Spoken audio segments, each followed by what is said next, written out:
Hey everyone, my name is Rooster and welcome back to Mechabellum.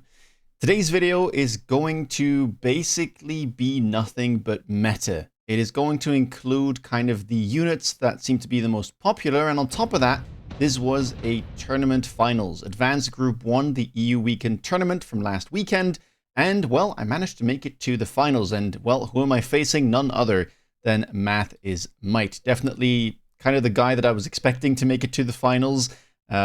A definite favorite as always. He sits around 2.3k MMR, so he is definitely at the very tippy top of the ladder. And well, games against him are always going to be tough. Now, I decided to go for a speed specialist in this case, and I didn't particularly pick it because of the specialist. I picked mostly because of the starting pack. I didn't really like the other ones, and I felt like playing more defensively because I feel like I've gotten a better kind of read on how to defend in the current meta. And I think Void Eyes particularly are very, very useful now. You see a lot of high-tempo, aggressive players. Sabertooth are picked a lot. Spiders, I think, still see a lot of play. And even, anything else that you can face, Void Eyes are really good against those type of ground-based units. They have super good DPS. Their only downside is they can't shoot up, unless you have the aerial tech. But as you will see, I actually do not run it. And the reason for that is because I think that there's better anti-air options, and I don't want to be clicking an aerial tech on my Void Eyes when I could click, something else, like Charge Shot, or sometimes even Suppression Shot. Never mind about, energy absorption in certain cases.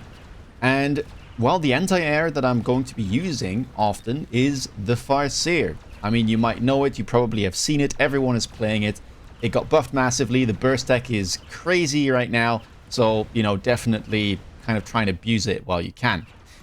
We are in a bit of a mirror. Opponent also has Void Eyes and Sledgehammers to begin with, has some crawlers there, and well, because he's pushing on the right side, I do lose the first round. Kind of expected here, I don't really have the better chaff, I think. He has 3 packs, I only have 2. He clicked Void Eye Absorption, I didn't, and the reason was because I kind of like to wait, right? I don't think that the absorption here would do anything for me. And if I do click it, it makes all my other techs more expensive, and I probably won't want to click them because of that. I'd rather just kind of wait, sit it out, and then have the option to, click one of the first techs, again, that are going to be cheaper, like, for instance, Charge Shot every now and then. All right, round number 2, nothing too interesting, but Redeploy here is worth considering, and I do pick it up. It's a card that I think is very, very powerful. It probably is a bit too cheap, and well, it allows for plays like this. I decided to pick up a Phoenix. Again, round 2, you will often need to have some anti-air on the board because it's very common that, your opponent is going to go air, or if they don't, you can cheese around, and that's lovely on defense. And, well, with Redeploy, I don't really risk anything. I could just go Crawler, Phoenix, try to push into this tower, get that debuff, and then retrieve the Phoenix next round without having to click something like Jump Drive. Opponent instead goes for the Shield Call Down. That's going to be hard to break, but, he is pushing into me, so you might just be able to get to his units without having to break through the shield. He does go for air as well, goes for Wasp, round 2 Wasp. Pretty common play, especially on aggro. 1, it defends flanks very effectively. There's little things that you can play that could beat a Wasp during the spawn-in. And then 2, it's, a counter to Phoenix, and it's a very fast unit, so even if there isn't something on the flank, it'll catch up to your main army. So, solid play here, and looks like he might be able to win. It kind of depends on what the Phoenix does. He did add another crawler in front of the tower, so we didn't get the debuff immediately as we were hoping for, and that means that, well, our main army still kind of crumpled. Might be able to get a debuff here, but sadly 1 Phoenix falls, and that does mean it's going to be a lot harder to get through these remaining 5 Wasps, and probably we are simply going to lose. I'm not too unhappy about it though, because again, I have that redeploy. If I didn't, I would be a little bit sadder. I have a lot of resources here on the left, but I can just retrieve them, and we didn't take that much damage. Still sitting at 4.3k hit points.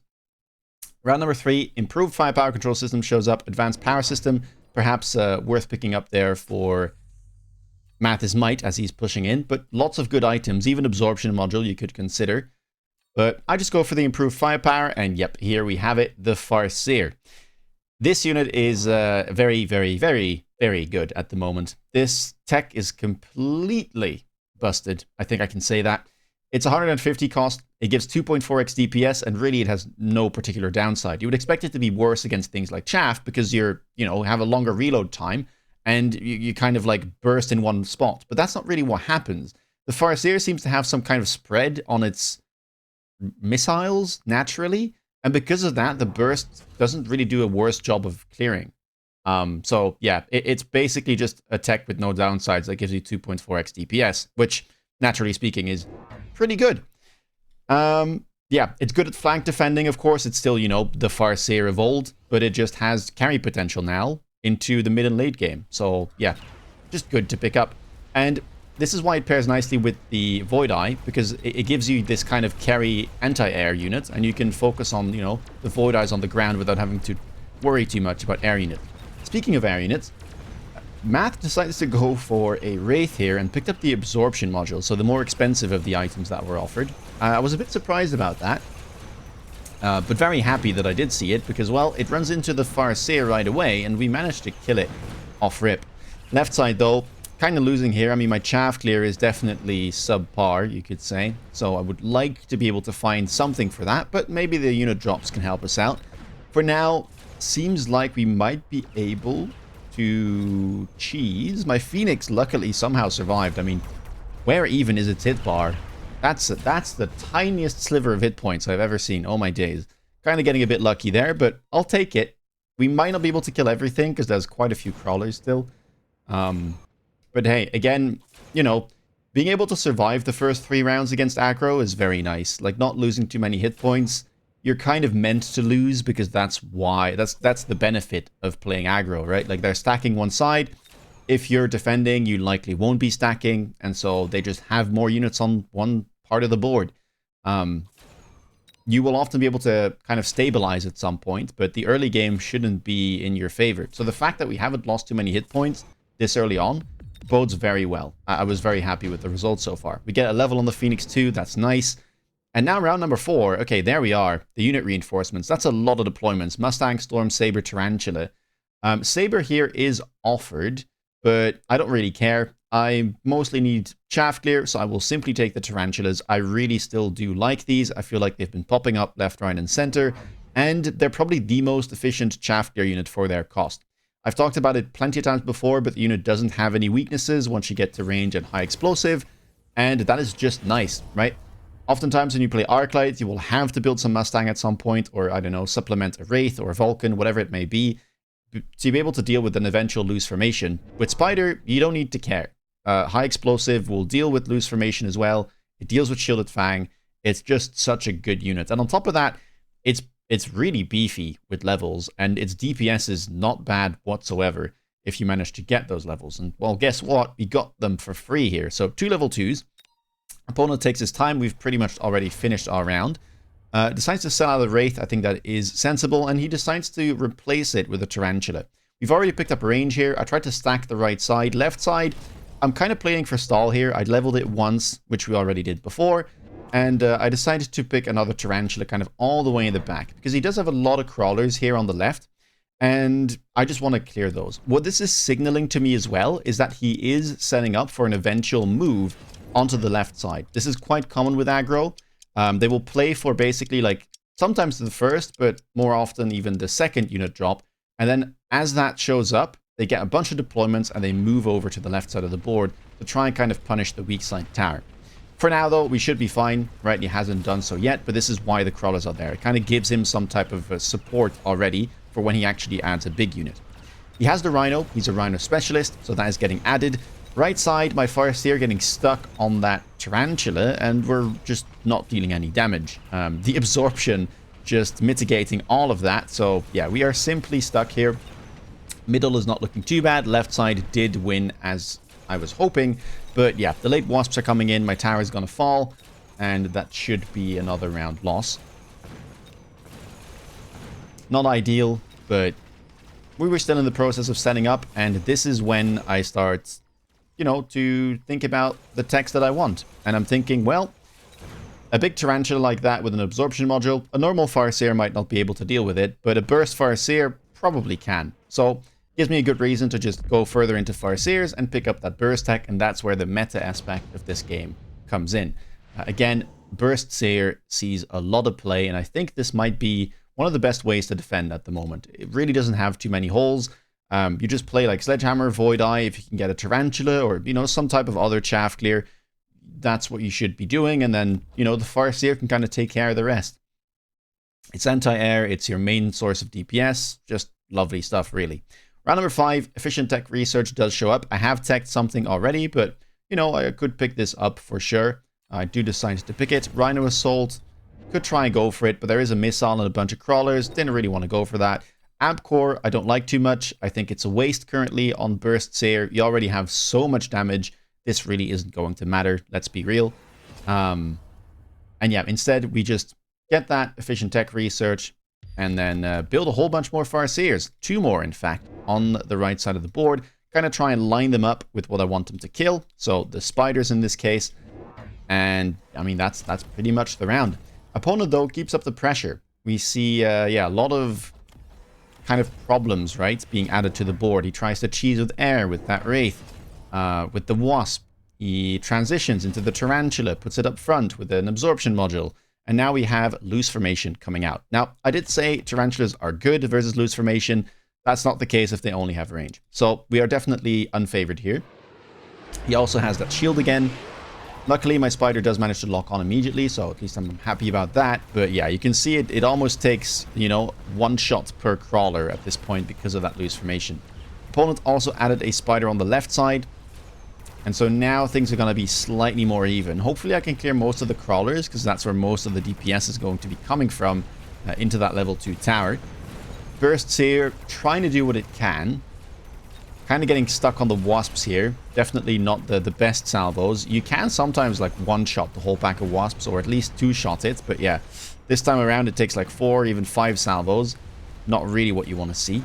However, his anti-air was still the 1 pack of Wasps. And that's now died. So the Phoenixes that I kept around managed to cheese. And that is very, very good for me. I would have taken, I mean, you can do the tally, right? You would have taken 800 plus, maybe even 1,000 damage if those Wasps had simply killed my Phoenixes. They don't. And because of that, I actually will be winning this round, saving myself a whole bunch of hit points, and I get to know that he went loose formation. Normally, when you click loose, that's kind of a round that you're meant to win by default, right? It's like your power spike turn, you basically double the efficiency of your chaff, and you do massive damage. But because we cheese air, that doesn't happen, and we're still sitting pretty at 3k hit points instead of, around 2k, and at that point, you have to start worrying about Titans. Round number 6, the second unit drop comes around, and there is a big Sabertooth in here. It's worth the most in terms of sell value as well. Actually, that's a lie.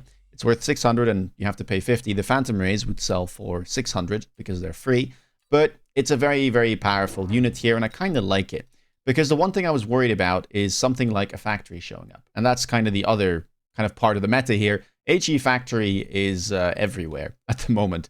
It is exceptionally powerful and, yeah, a great gut shot mechanic. Can even just scale into the late game. If it doesn't finish off your opponent, you can go range, overload, high explosive. I mean, I made a video about that against Mountain, which was coincidentally also against Math's Might.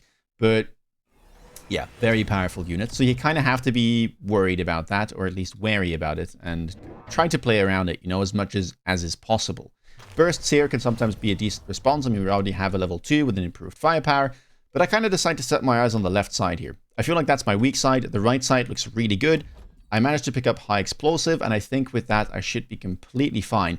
So the only thing I'm a little bit worried about here is that left side. Again, I saw 1, 2, 3 crawlers being positioned early, and that doesn't really telegraph that he wants to abandon that side. It telegraphs that he wants to set up at some point for an attack on that side. And here it comes.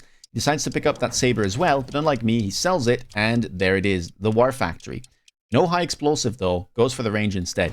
I think he did that because I didn't have that much chaff on the left side. Maybe, I think this is a bit of a mistake though. You probably should be going for overload on the first round. Range doesn't really do that much. And on the turn that the factory comes out, it should be a surprise, and so technically it should win. In this scenario though, the Sabertooth manages to lock on. We tried to cheese that spider, we instantly one-shot it, and then we managed to turn and kill the factory as well. Meanwhile, right side is completely crushing as we were expecting, right? We've dealt with that loose formation, so suddenly, I mean, we're a lot more efficient in terms of dealing with all of the units. And the side that was supposed to be losing, on my end, ends up at least stalling, right? It is pretty much going even here. We take down the towers, and now we just make our way over towards these crawlers and this one tarantula that got spawned in on the shadow flank. And man, I was so happy about this. It was somewhat of a predict. I mean, it's very common on round 2 in high MMR to see a sell from the unit drop into a war factory or to see some type of commit on the left. You know, again, these crawlers also telegraphed it a lot. It's just too much chaff investment for a side not to get, you know, some type of unit push at some point. And, well, we get a great item here. Decide to pick up that port shield. So now we have, you know, not 90,000 hit points worth of saber. We have double that. So make it 180,000. And, well, I still had redeploy. And I decided to just redeploy it in front of this factory. Sometimes people decide that they are going to sell it, move it around. But I felt like right side was well defended, right? We could see how easily we managed to win that side, and I didn't think it was viable for him to try and push over there, especially with that saber causing massive problems on the left side. So instead, I just move it right in front of the factory, call the bluff that he's going to keep it there, and just, yeah, make sure that it is right in front, so, like, isn't going to start shooting at this crawler pack, isn't going to, you know, get distracted if he adds a new crawler pack like he does. We also go for double shot, super cheap tech, right? I only have to pay 100 with my efficient tech research. And yeah, look at this. There it is, the crawler. So keep it as much as possible towards the right, whilst still being in front of the factory. And get that insta-lock. I also add a spider to deal with this crawler pack. And add a Farseer just for good measure if he decides to add some type of chaff. And, well, there it is. Only takes 2 double shots to get rid of the shield and that factory. He tried to go overload, but it's going to be, you know, to no avail. As the saber absolutely clutches up. And, well, right side still looking absolutely wonderful there. Left side pushing in, Sabertooth zooming with the temp speed. We took the loan because I felt like, you know, we're doing very well. And that's all it takes. 7 rounds, clean defense. And we became the winners of the EU Weekend tournament. It was the Elite tournament, hence this badge that you can see here. It is the Golden Hound badge. Very happy with it. It actually has been a long time since I won an Elite tournament, let alone just a weekend tournament. I think I had 0 wins in weekend tournaments in Season 3. So, yeah, I also didn't play that much, which is, I know, an excuse, but we came back and we managed to win. So, yeah, it felt good.